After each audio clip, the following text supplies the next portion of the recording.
Welcome back students to my channel Juicy Brains. I am Dr. Yashna Marks and we are discussing partnership accounting, that is reconstitution of partnership firm in case of change in the profit sharing ratio of the existing partners. तो previous lectures में हम इस chapter के discuss कर चुके हैं कि goodwill के कितने कितने methods हैं, कैसे कैसे goodwill की valuation होती है, and all those three methods are important. Now we will move forward with the further topics and in today's lecture we will discuss कि अकाउंटिंग ट्रीटमेंट कैसे होता है गुडविल का और रिजर्व्स और एक्यूमुलेटेड प्रॉफिट्स का. अब ये दोनों टॉपिक भी इम्पोर्टेंट हैं.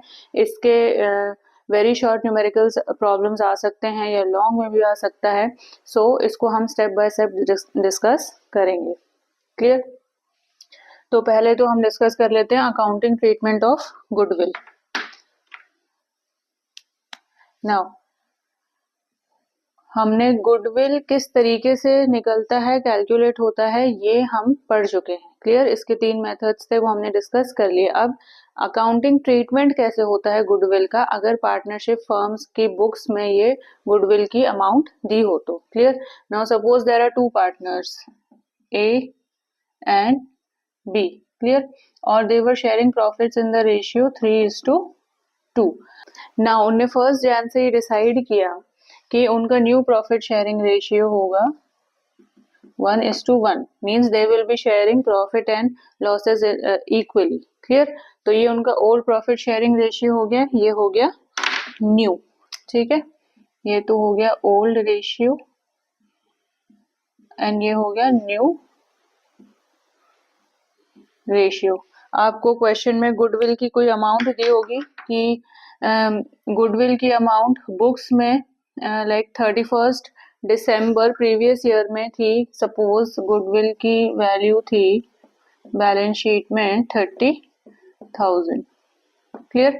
इतना क्वेश्चन है and you have to pass the entry या you have to show the adjustment of goodwill in the partnership firm. ऐसा कुछ क्वेश्चन आ सकता है जब आपको गुडविल का ट्रीटमेंट शो करना हो. तो सबसे पहले हम क्या करेंगे, हम देखेंगे ओल्ड रेशियो क्या है, न्यू रेशियो क्या है, कितने पार्टनर्स हैं.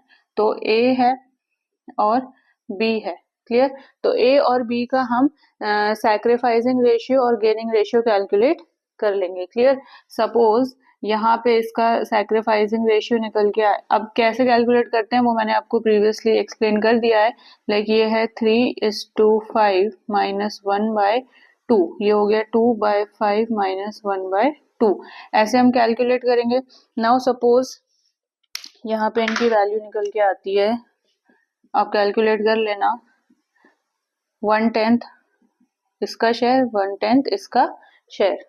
क्लियर? तो सपोज ये हम एग्जाम्पल ले रहे हैं, it is just an example. Clear? तो ये 1/10 मानो ये सैक्रिफाइस कर रहा है, ये सैक्रिफाइस कर रहा है और 1/10 प्रॉफिट का जो शेयर है वो बी गेन कर रहा है. यानी एक पार्टनर 1/10 शेयर अपना सैक्रिफाइस कर रहा है और एक पार्टनर गेन कर रहा है उतने ही अमाउंट से. क्लियर? तो अब हमें एक जर्नल एंट्री पास करनी है. जर्नल एंट्री पास करके हम गुडविल का एडजस्टमेंट दिखाएंगे. ठीक है ना? तो अब क्या करना है, इसमें आपको ये चीज ध्यान रखनी है कि सबसे पहले ओल्ड रेशियो पता है, न्यू रेशियो पता है, यहाँ से हमने निकाल लिया सैक्रिफाइस और गेन. कौन सैक्रिफाइस कर रहा है, कौन गेन कर रहा है, ये भी हमें पता है. अब जो पार्टनर गेन कर रहा है उसका कैपिटल अकाउंट तो हो गया डेबिट.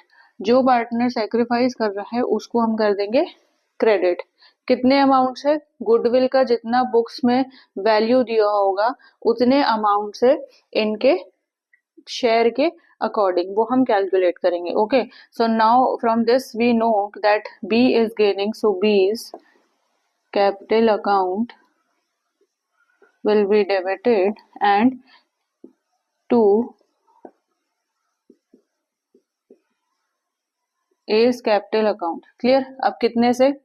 1/10 ऑफ 30,000. यहाँ भी 1/10 ऑफ 30,000. ठीक है ना? तो ये आ गया 3,000 और ये आ गया 3,000.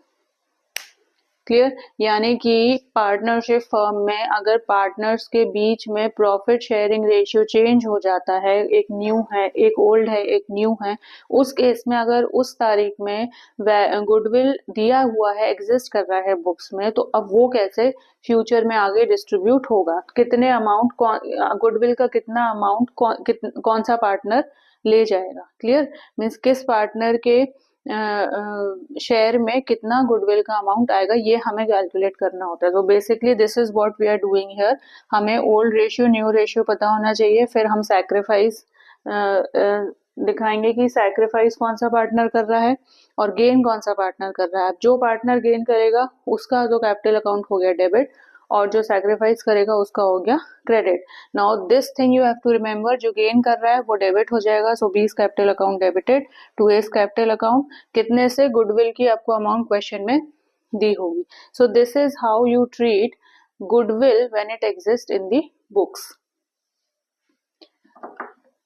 आई होप सो ये आपको क्लियर हो गया होगा। चलो let's discuss another case. Now we will discuss treatment या adjustment of reserves and accumulated profits. ठीक है ना। चलो पहले तो हम ये देख लेते हैं कि कितने प्रकार के रिजर्व्स और एक्यूमुलेटेड प्रॉफिट्स होते हैं जो कि पार्टनर्स अपने बीच में शेयर कर सकते हैं। क्लियर, तो पहला तो हो गया जनरल रिजर्व। ये तो आपको पता ही है क्या होता है। अगर जनरल रिजर्व है तो वो भी हमें डिस्ट्रीब्यूट करना है अमंग दी पार्टनर्स। एक हो गया प्रॉफिट एंड लॉस। अगर तो क्रेडिट बैलेंस दिया है यानी कि ये प्रॉफिट है, तो अगर कोई भी प्रॉफिट है और वो क्रेडिट बैलेंस में शो कर रहा है क्वेश्चन में, that means it is a profit and it has to be distributed among the partners. Next हो गया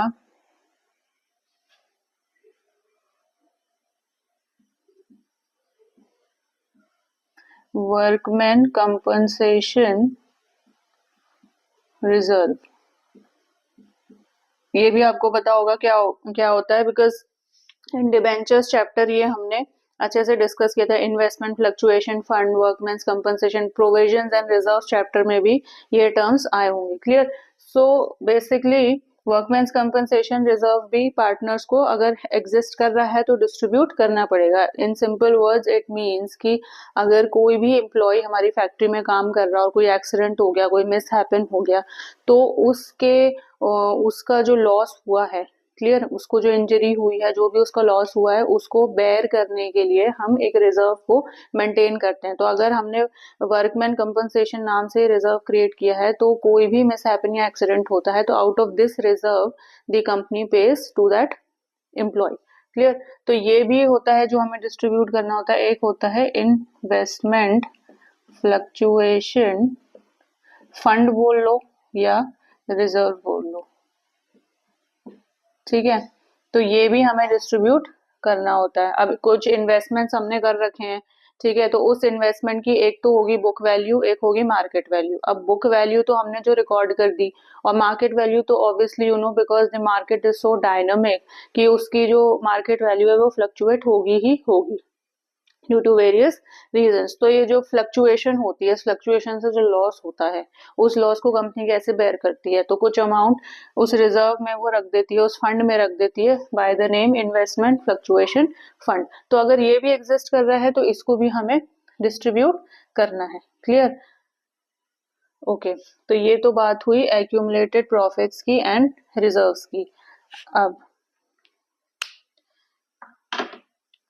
now you know this reserve अगर ये डिस्ट्रीब्यूट होगा पार्टनर्स के बीच में, तो ऑब्वियसली ये उनके कैपिटल अकाउंट्स में, just imagine, keep in mind the capital accounts of the partners, जो हमने इनिशियल लेक्चर्स में डिस्कस किया था। यहाँ डेबिट होता है, यहाँ क्रेडिट होता है। क्लियर, तो जनरल रिजर्व अगर डिस्ट्रीब्यूट होगा तो ऑब्वियसली उनके क्रेडिट साइड में जाएगा, means kind of an income है, तो उनको उतना पार्ट अपना जितना उनका शेयर है उतना मिलना चाहिए जनरल रिजर्व से। तो ये तो चला गया credit side. Clear, profit and loss का भी जितना शेयर है ये भी क्रेडिट साइड जाएगा। क्यों? क्योंकि प्रॉफिट है। वर्कमैन्स कंपनसेशन रिजर्व भी क्रेडिट साइड जाएगा। इसके फर्दर एडजस्टमेंट होते हैं, वो I will tell you in the upcoming sessions. Clear. और इन्वेस्टमेंट फ्लक्चुएशन फंड और रिजर्व का भी जो अमाउंट होता है वो क्रेडिट साइड जाता है। मींस ये सारी चीजें हम पार्टनर्स के रिस्पेक्टिव शेयर्स कैलकुलेट करेंगे and then we will put these items on the credit side of the capital accounts. Clear. अच्छा, अब अगर क्वेश्चन में प्रॉफिट एंड लॉस दिया है डेबिट साइड यानी कि ये लॉस है। अब अगर प्रॉफिट एंड लॉस दिया है और डेबिट साइड दिया है, दैट मीन्स ये कैपिटल अकाउंट्स में डेबिट साइड जाएगा। This you have to keep in mind कि क्वेश्चन में प्रॉफिट एंड लॉस में क्रेडिट बैलेंस दे रखा है या डेबिट बैलेंस। क्रेडिट है तो प्रॉफिट है तो पार्टनर्स कैपिटल अकाउंट में क्रेडिट साइड चला जाएगा, यहाँ पे लॉस है तो ऑब्वियसली ये डेबिट साइड आएगा। क्लियर। एक चीज और हो सकती है, एक आइटम अगर क्वेश्चन में डेफर्ड रेवेन्यू एक्सपेंडिचर दिया है तो अगर क्वेश्चन में डेफर्ड रेवेन्यू एक्सपेंडिचर दिया है तो ऑब्वियसली ये भी पार्टनर से कैपिटल अकाउंट में डेबिट साइड ही हम इसे शो करेंगे। डेफर्ड रेवेन्यू एक्सपेंडिचर का सबसे अच्छा एग्जांपल होता है advertisement suspense account. No by this time आपको पता होना चाहिए because in 11th standard final accounts में आपने ये डिटेल में पढ़ा है कि डेफर्ड रेवेन्यू एक्सपेंडिचर्स क्या होते हैं, मतलब कि एडवर्टीजमेंट सस्पेंस अकाउंट एक इसका एग्जांपल होता है। तो ऑब्वियसली अगर ये दो चीजें दी हुई हैं, debit and deferred revenue expenditure, तो ये कैपिटल अकाउंट्स में जाएंगी डेबिट साइड, कैपिटल अकाउंट्स। ठीक है। और ये सारी क्रेडिट साइड जाएंगी कैपिटल अकाउंट्स में पार्टनर्स के। क्लियर। ये चीजें क्लियर हो गई कि रिजर्व्स क्या होते हैं, एक्यूमुलेटेड प्रॉफिट्स क्या होते हैं। अगर इनमें डेबिट क्रेडिट आ जाए तो हमें कैपिटल अकाउंट में क्रेडिट करना है, डेबिट करना है। Why? Because you have to pass a journal entry. अब जर्नल एंट्रीज पास करोगे तभी इसलिए ही it is important, you should know it will come on the debit side और the credit side of the partners capital account. Clear. और एक जो बहुत इंपॉर्टेंट बात है वो ये है कि ये सारी चीजें या ये सारे आइटम्स जितने भी accumulated profits and losses and reserves हैं, ये सारे item will be distributed among the partners in old profit sharing ratio।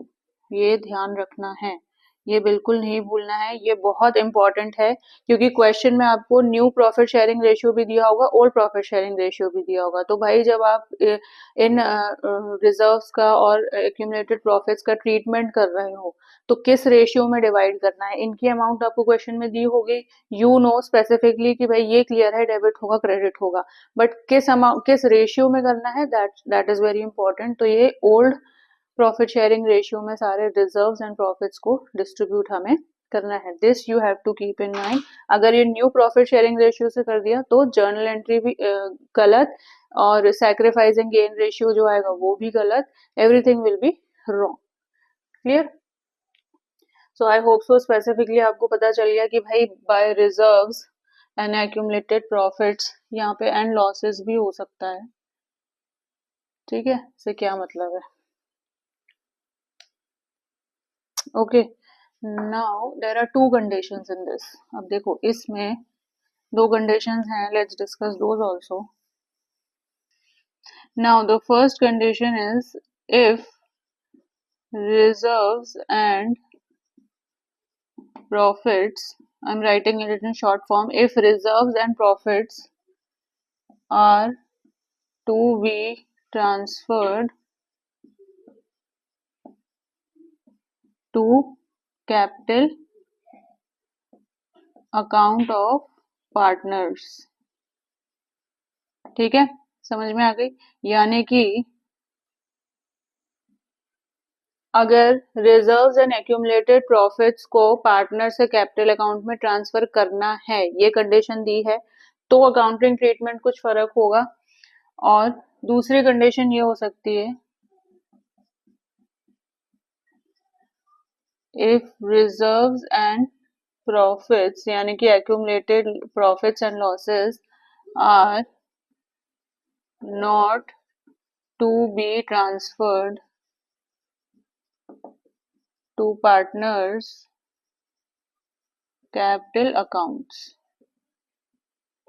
ठीक है, तो ये दो कंडीशन बहुत इंपॉर्टेंट है। अगर क्वेश्चन में दिया है कि भाई ये सारी चीजें, I am specifically talking about reserves and accumulated profits and losses, अगर ये सारी चीजें they are to be transferred to partners capital account, तो अकाउंटिंग ट्रीटमेंट फर्क है। And if they are not to be transferred to partners capital account, तो ये treatment अलग है। So let's discuss this one by one. Okay, so let's discuss the first condition. If these profits and reserves are to be transferred to the partners capital account, तो क्या होगा?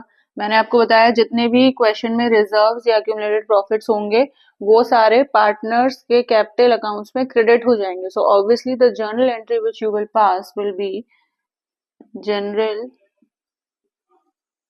reserve account debited profit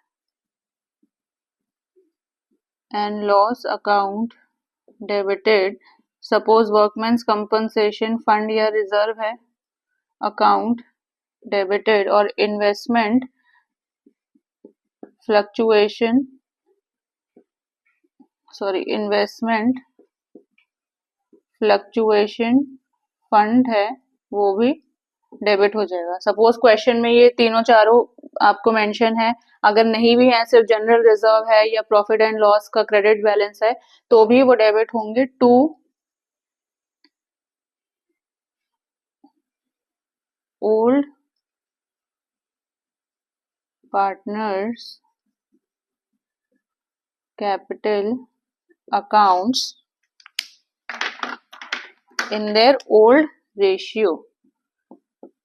In old ratio, suppose question में old ratio दिया है, there are two partners A and B, इनके बीच में ratio दिया है 3:2 का, और न्यू रेशियो दिया है 1:1 का. तो ओल्ड रेशियो में डिवाइड होंगे. In the old ratio that is 3:2. Clear. और ओल्ड पार्टनर्स मींस जो एग्जिस्टिंग पार्टनर्स हैं, पुराने पार्टनर्स हैं, उन्हीं के कैपिटल अकाउंट्स में ये सारे रिजर्व्स और एक्यूमुलेटेड प्रॉफिट्स ट्रांसफर होंगे, नए पार्टनर के अकाउंट में नहीं होंगे. क्लियर, क्योंकि वो बाद में उसका एडमिशन हुआ, वो बाद में आया. तो ये सारे जितने भी रिजर्व्स थे, जितने भी हमने क्रिएट किए थे provisions and reserves and everything, ये सब जो पुराने पार्टनर्स थे तब किए थे, तो obviously they are eligible to get all these, to get a part in all these reserves and profits. तो इसलिए हमने ये सारे रिजर्व्स को, प्रॉफिट्स को हमने डेबिट करा to old partners capital account, जो एग्जिस्टिंग पार्टनर्स हैं A B, and in their old ratio. Clear, is it clear? इतनी ही जर्नल एंट्री आपको बनानी है. जो भी इनके अमाउंट्स होंगे वो, सपोज जनरल रिजर्व 30,000 दिया है, तो 30,000 3/2 में आपको डिवाइड कर देना है. 2 एज कैपिटल अकाउंट, 2 बीज कैपिटल अकाउंट, इतनी ही जर्नल एंट्री होगी. क्लियर. अच्छा, मानो अगर ये इसका डेबिट बैलेंस दिया है, ठीक है, लॉस दिया है, तो क्या होगा? Old partners capital account debited to profit and loss account. ठीक है, इन द रेशियो, ये तो आपको पता ही है कितना, 3:2. क्लियर. इसकी वैल्यू सपोज 50,000 की है, तो 50,000 को आपको 3:2 में डिवाइड करना है और जर्नल एंट्री को रिवर्स कर देना है. By because I have told you कि जो भी लॉस होगा वो उनके पार्टनर्स कैपिटल अकाउंट में डेबिट होगा, और जो जितने भी रिजर्व्स प्रॉफिट्स होंगे वो उनके कैपिटल अकाउंट में क्रेडिट हो जाएंगे. ठीक है. So this will be the journal entry, and this will be in case of profit and reserves. This will be the journal entry in case of only loss. Clear. And old partners होने चाहिए और old ratio होना चाहिए, और ये case तब होगा when you are planning to transfer the reserves and profits to the capital accounts of the partners. अब दूसरी कंडीशन क्या है? दूसरी कंडीशन ये हो सकती है कि आपको ये सारे रिजर्व्स प्रॉफिट्स ट्रांसफर नहीं करने, तो एक एडजस्टमेंट एंट्री पास होती है. उसके लिए क्या करना है ये भी देख लो. This is also important. Clear. अब हमारे केस में दो पार्टनर्स थे. सपोज हमारे केस में हमने जो डिस्कस किया that is A and B, ये पुराने पार्टनर्स हैं. They were sharing ratio profit in the ratio 3:2। हमने सी को भी एडमिट कर लिया, तो अब न्यू रेशियो कितना हो गया, न्यू रेशियो हो गया, मानो इसका कोई पार्ट दिया है कि 1/4 शेयर से एडमिट किया जो भी है, तो A:B:C। अब मानो ये रेशियो हो गया 3:2:1 या जो भी है, वट एवर तो कैलकुलेशन इज, जो भी क्वेश्चन में आएगा वो आप ओल्ड रेशियो दिया है न्यू रेशियो निकाल लेना, ठीक है। तो अब ये मतलब इन दिस कंडीशन आपको नए पार्टनर को भी मतलब इंक्लूड करके और न्यू रेशियो कैलकुलेट करना पड़ेगा। क्यों? Because here you have to calculate again sacrifice ratio and gain ratio. तो हर एक पार्टनर का हम निकालेंगे, ए का कितना शेयर हुआ, बी का कितना शेयर हुआ, सी का कितना शेयर हुआ। क्लियर? अब मानो सपोज हमने जो शेयर निकाला उससे हमें ये पता चला कि इसने सैक्रिफाइस किया अपना पार्ट, ठीक है, इसने भी सैक्रिफाइस किया और इसने गेन कर लिया, ठीक।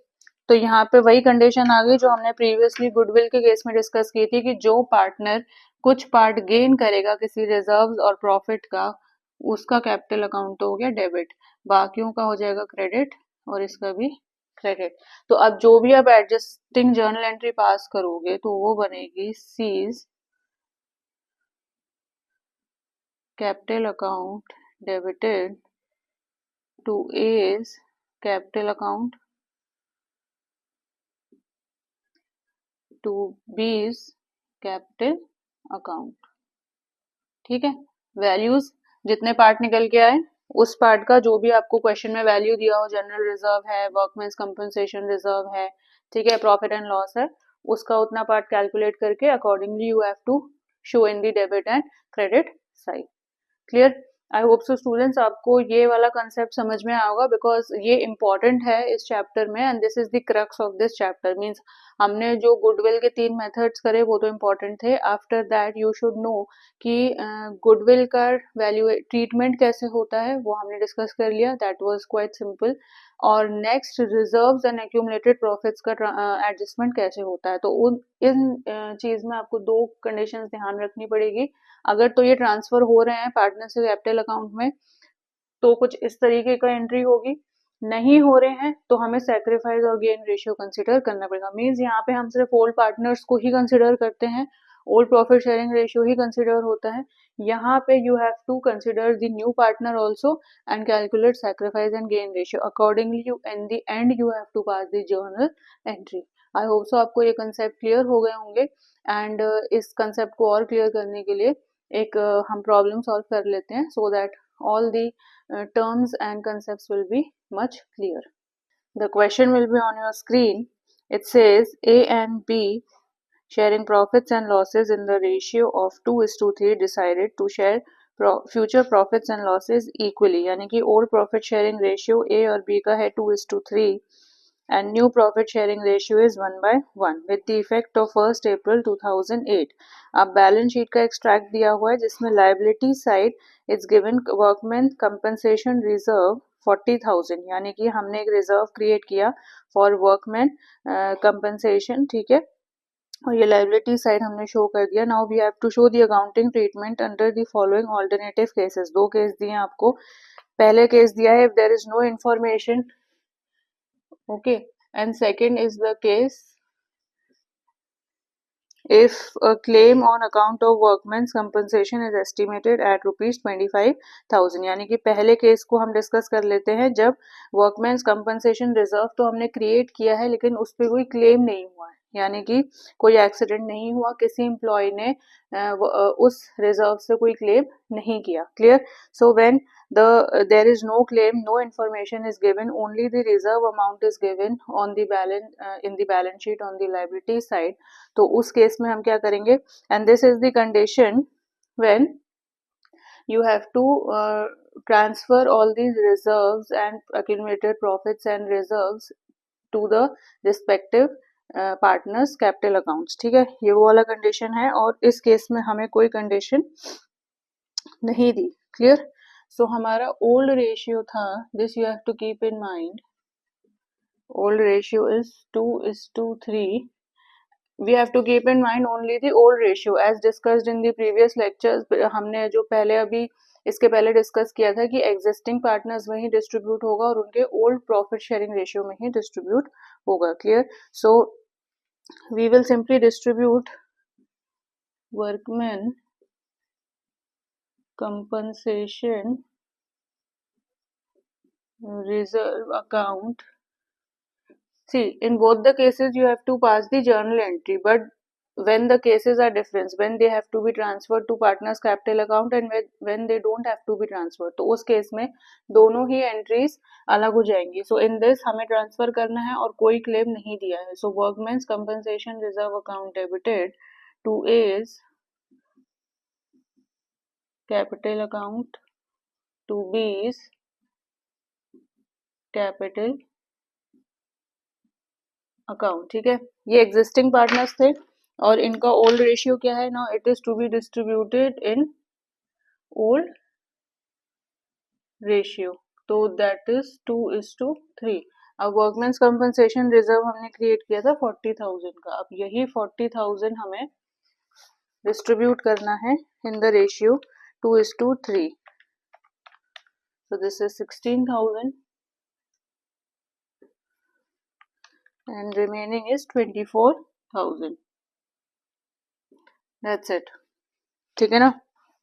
इतना ही हमें शो करना है. ये हमारी फाइनल जर्नल एंट्री हम इसमें पास करेंगे when the reserves and everything has to be transferred to respective partners capital account.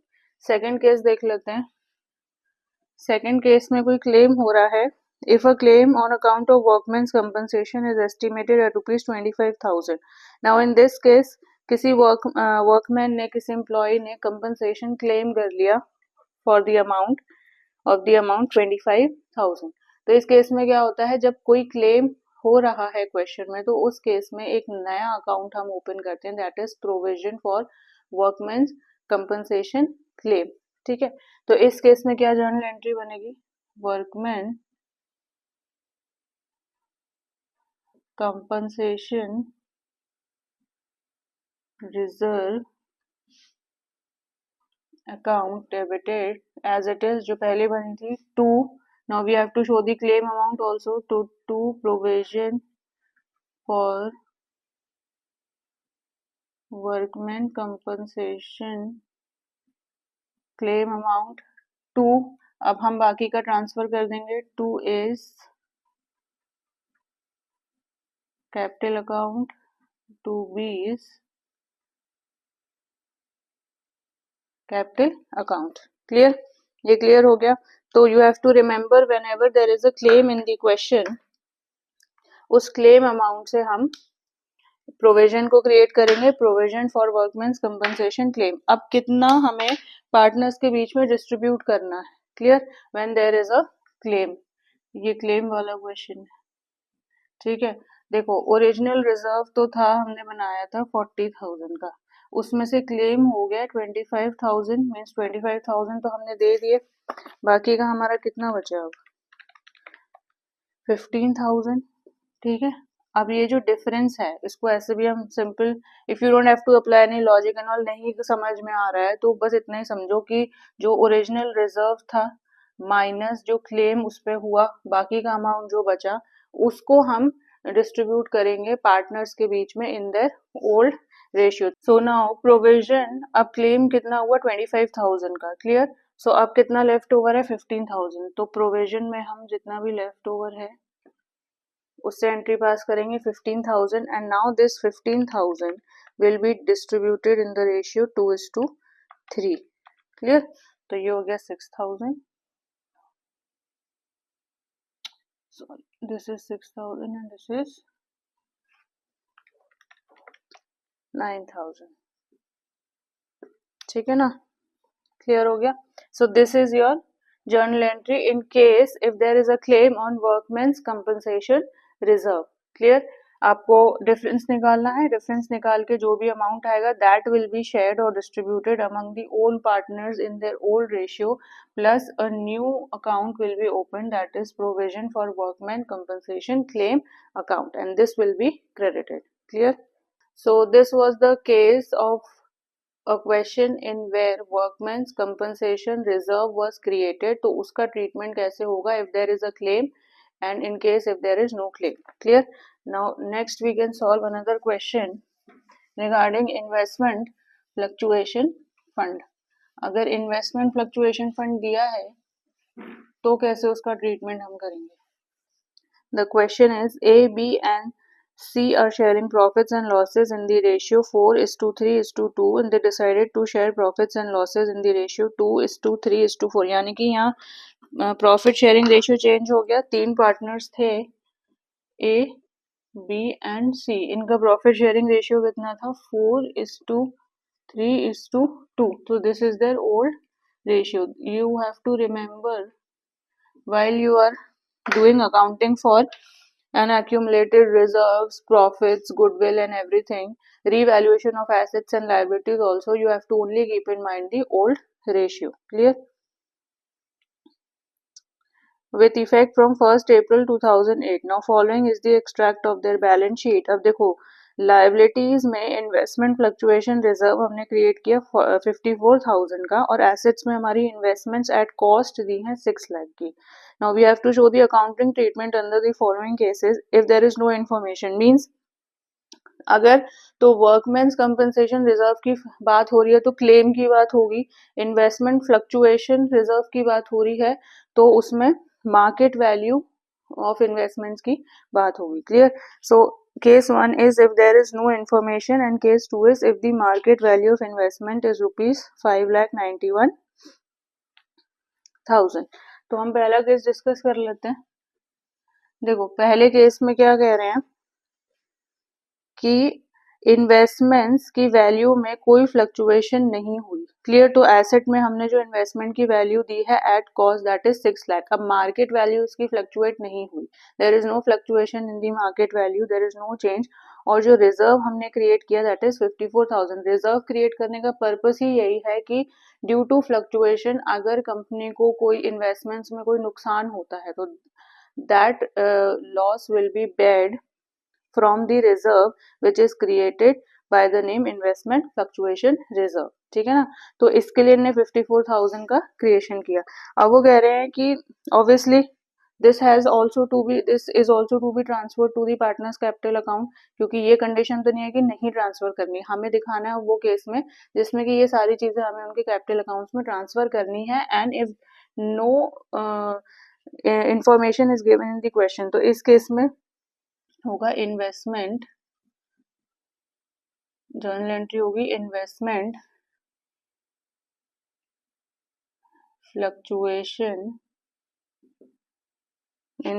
Fluctuation reserve account debited to. अब तीन पार्टनर्स हैं. A's capital account, to B's capital account and 2C is capital account.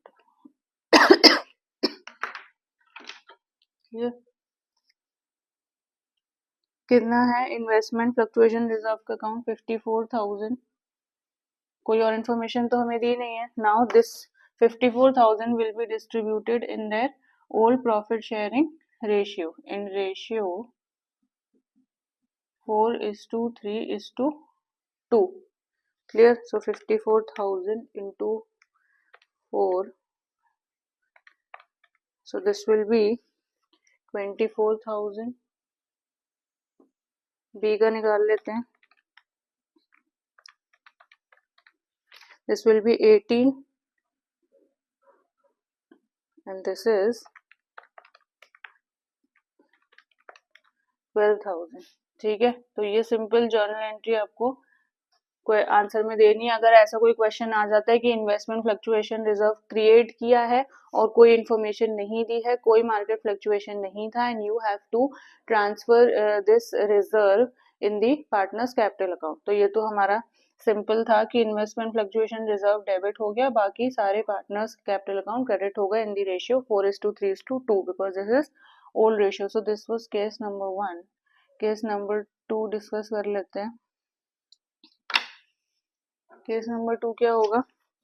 अब कह रहे हैं market value of investment हो गई 5,91,000 यानी फ्लक्चुएट हो गई, डिक्रीज हो गई। अब जो भी डिक्रीज हुआ तो इससे जो भी लॉस हुआ वो हम इन्वेस्टमेंट फ्लक्चुएशन रिजर्व से ही बेयर करेंगे। From out of that reserve we will take the amount, use the money. ठीक है, तो अब इस केस में क्या एंट्री बनेगी, इन्वेस्टमेंट फ्लक्चुएशन रिजर्व तो एज इट इज रहेगा, investment fluctuation reserve account debited, ये एज इट इज है। ठीक है, क्योंकि मार्केट वैल्यू अब डिक्रीज हो गई तो कितना सा डिक्रीज हुआ ये हमें कैलकुलेट करना पड़ेगा, 6 लाख माइनस 5,91,000। ठीक है ना, क्लियर, मतलब हमारे इन्वेस्टमेंट्स की वैल्यू डिक्रीज हो गई है 5,91,000, सो दिस इज 9,000। ठीक है, तो यहाँ पे आएगा टू इन्वेस्टमेंट्स अकाउंट। ठीक है, इसको यहाँ लिख लेते हैं थोड़ा नीचे, right it here, this was 6 lakhs minus 91, 5,91,000,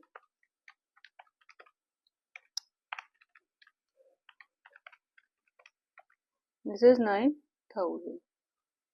ठीक, 9,000 अब टू इन्वेस्टमेंट, हमने इन्वेस्टमेंट को यहाँ पे क्रेडिट इसलिए किया क्योंकि एसेट था, ऑब्वियसली एसेट की वैल्यू डिक्रीज हुई है तो वो हमने उसको क्रेडिट कर दिया। Clear, so this is the reason investment fluctuation fund will be debited to investment account, to is capital account, to B is capital account, to C is capital account। ठीक है ना, अब 9,000 तो हो गया हमारा इन्वेस्टमेंट की वैल्यू, मतलब इतने से हमारे इन्वेस्टमेंट्स डिक्रीज हो गए। ठीक है, अब इन्वेस्टमेंट फ्लक्चुएशन रिजर्व पे भी इफेक्ट आएगा, वो कितने से डिक्रीज हुआ ये भी हमें कैलकुलेट करना पड़ेगा। भाई investment fluctuation reserve was how much in the question, it was 54,000। अब हम इसमें से माइनस 9,000, क्योंकि ऑब्वियसली 9,000 का जो हमारा लॉस हुआ है वो हम इसी में से बेयर करेंगे, सो it will be deducted, so this will be 45,000। Clear, understood, okay. So investments के आगे तो हमने लिख दिया 9,000 क्योंकि इतने से ही हमारे इन्वेस्टमेंट्स डिक्रीज हो गए हैं। Clear, and investment fluctuation reserve पे इफेक्ट क्या हुआ, now it is 45,000 instead of 54,000। तो अब जो ये 45,000 है this will be distributed in the ratio, अब ये it will be distributed in the ratio 4:3:2। Clear, तो या 9,000 को डिस्ट्रीब्यूट हम नहीं करेंगे, 54,000 को भी नहीं करेंगे, this should be very clear in your minds. ठीक, 9,000 तो इन्वेस्टमेंट के आगे लिखेंगे, क्रेडिट हो जाएगा। इन्वेस्टमेंट फ्लक्चुएशन रिजर्व किस तरीके से अफेक्ट हुआ है वो हमने यहाँ शो कर दिया, 45,000 रह गए। अब this 45,000 will be distributed in old ratio, so this will be 20,000 is capital account, 20,000 into 3 divided by 9, this is 15,000,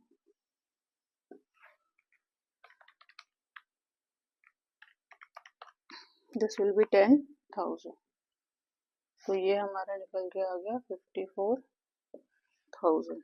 ठीक है, एक बार चेक कर लेते हैं हम। Okay, so this was the condition in these two cases, see how the journal entry is being affected। दोनों case में entries अलग होंगी, अमाउंट्स भी अलग अलग होंगे। So I have told you both the condition like example हमने दोनों देख लिए, वर्कमैन्स कंपनसेशन रिजर्व और इन्वेस्टमेंट फ्लक्चुएशन रिजर्व। दोनों केस में क्या होता है, वर्कमैन्स कंपनसेशन रिजर्व में क्लेम होगा तो हमारी एंट्रीज डिफरेंट हो जाएंगी, कितने कितने का क्लेम हो रहा है हमें डिफरेंस निकालना है, then we have to share that amount among the existing partners in their old ratio. Second is investment fluctuation reserve, हमें देखना है कितने से हमारे इन्वेस्टमेंट्स फ्लक्चुएट हुए हैं, तो उस केस में प्रोविजन एक नया अकाउंट खुला था फॉर वर्कमैन्स कंपनसेशन क्लेम। इस केस में इन्वेस्टमेंट डिक्रीज हो रहे हैं, so it will be credited. कितने से, we have written the amount by 9000 and rest reserve में से जितना अमाउंट बचेगा that will be distributed in the existing partners capital in their old ratio. ठीक है, तो ये दो डिफरेंसेस हैं और ये हमने अच्छे से डिस्कस कर लिए हैं। And you know the conditions कि इस केस में तो ये वो वाला कंडीशन था कि when the partners are willing to transfer all the reserves, profits and losses in their capital accounts. दूसरा केस था कि when they don't want to transfer the reserves and profit losses to their capital accounts. उस case में हमें sacrificing ratio, gain ratio निकालना है, according to that we have to pass the journal entry. So this is the major difference between these two cases. और हमने वर्कमैन्स compensation और investment fluctuation भी, reserve का ट्रीटमेंट भी हमने इसमें डिस्कस कर लिया। आई होप सो आपको ये वाला टॉपिक क्लियर हो गया होगा। इन स्पाइट ऑफ दिस अगर कोई डाउट है so you can mention it in the comment section, we can again go through this topic once again and in the upcoming lectures हम आगे और डिस्कस करेंगे। मोस्ट प्रोबेबली ये आपके chapter का लास्ट टॉपिक होगा and it will be revaluation of assets and liabilities कि assets और liabilities को कैसे revalue करते हैं in case profit sharing ratio change होता है and what will be the accounting treatment. See you in the next class. So students, अगर आपको मेरा लेक्चर पसंद आया हो तो इसे लाइक करें, शेयर करें and do subscribe to my channel. See you in the next class.